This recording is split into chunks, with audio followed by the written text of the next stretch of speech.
Kalau Rizal Ramli dan Mardigu seolah memandang pemerintahan Jokowi sudah parah dalam oligarki dan KKN, maka harusnya dia tampil di depan untuk bersuara keras di DPR sana tentang penolakan rancangan undang-undang perampasan aset dalam tindak pidana dan rancangan undang-undang pembatasan transaksi uang kartal atau uang tunai sebagai senjata pamungkas memerangi segala oligarki, KKN, mafia, dan korupsi karena gampang sekali melacaknya.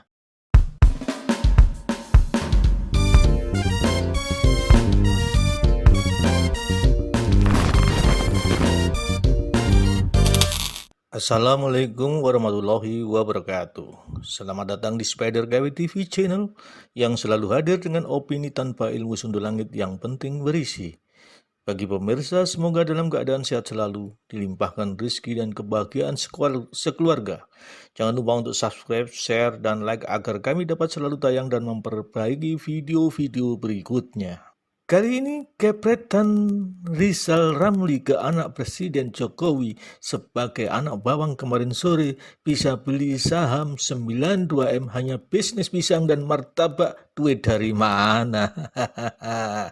Bisa mental ke muka sendiri nih. Bisa-bisa nanti malah justru diambil peluang oleh Kaisang jadi alat promosi bikin kaos gambar monyet sang pisang.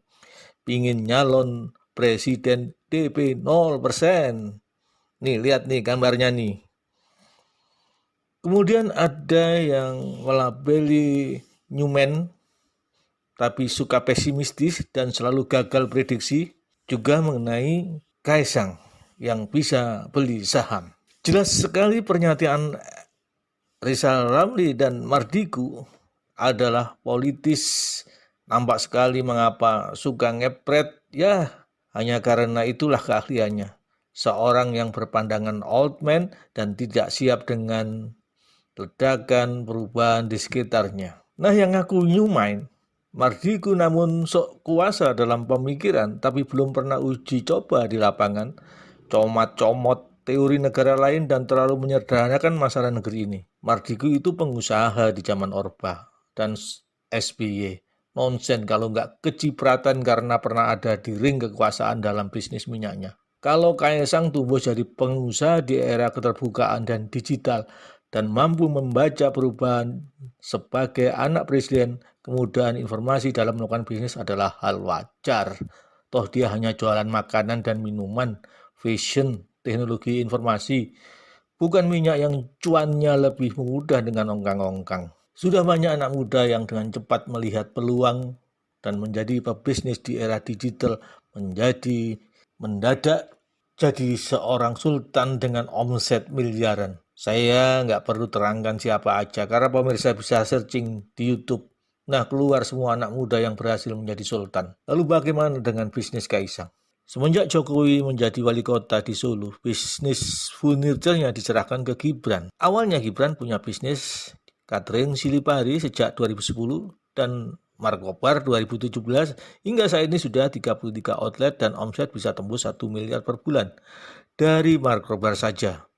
Semenjak menjadi wali kota Solo, bisnis Gibran diserahkan ke Kaisang adiknya. Sedangkan Kaisang sendiri punya bisnis awalnya Sang Pisang yang saat ini jumlah outletnya mencapai 73 outlet yang omsetnya bisa 30M per bulan dan berekspansi menjadi beberapa bisnis lain dengan cepat, bahkan mampu bekerja sama dalam modal Ventura dengan Alba GWC Venture sebesar 28,3M dalam bisnis mangkokku yang awalnya dirintis oleh Gibran dan Kaisang. Dari sini kelihatan bahwa bisnis Kaisang bukan ecek-ecek dan sama sekali tidak memanfaatkan bisnis dari proyek-proyek pemerintah dan mengendalikan sebagai anak presiden.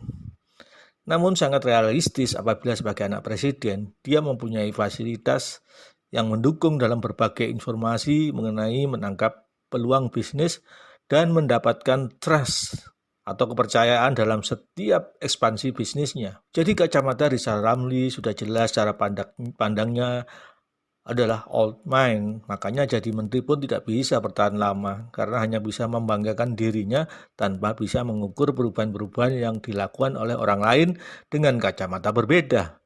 Hanya modal kritik sana-sini dan menghasut publik dengan dalih perubahan.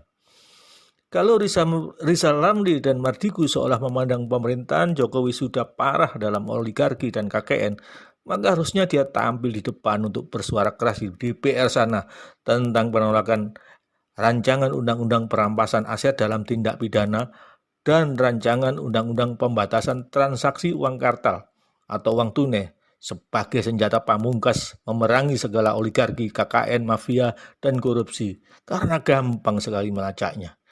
Bagaimana pemirsa? Silahkan komentarnya. Wassalamualaikum warahmatullahi wabarakatuh.